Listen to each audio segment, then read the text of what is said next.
there's always a question of why a scientist who's working at the bench needs to worry or understand regulatory affairs and the global environment for the bioscience industry. The answer is really that students need to understand what it is they're doing and why they're doing it. And let me just give us a specific example. A new development in a pharmaceutical really must be aware from the very beginning that it really needs to minimize the exposure to certain kinds of reagents. It's very difficult in the US, for example, to have a biological product that is actually using blood-borne products in the production.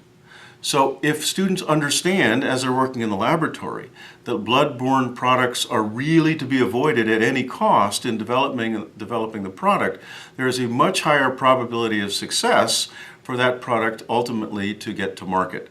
The reason for that is because there are potential contaminants in blood-borne products that are very difficult to remove and sometimes impossible to measure at very, very low quantities.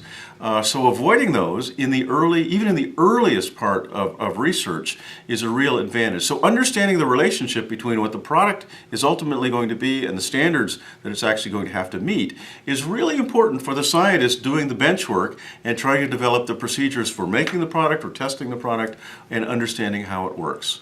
So that's one arena wherein it's very, very important. In the diagnostic world, I should say it's slightly different than in the pharmaceutical world, but it's still important to understand that a test needs to meet an extremely high standard in order to be useful clinically. So that often we see, there's a huge literature out there in various kinds of tests that say we'll see things at 90 or 95 or even 99% likelihood of being correct and not giving false positives or false negatives. But if the student who's working on this understands the number of people that are going to be tested using this potential diagnostic, if you realize that 1% error rate is far, far, far too high because it'll induce physicians to perhaps do things that are inappropriate for the patient, then you realize the very high standard that's required to have something out there in the market. So again, it's this understanding of what the market looks like, what the reality is of numbers of patients, and what the requirements are for regulatory agencies before one embarks or pushes a particular product down the pipeline of development and advancement.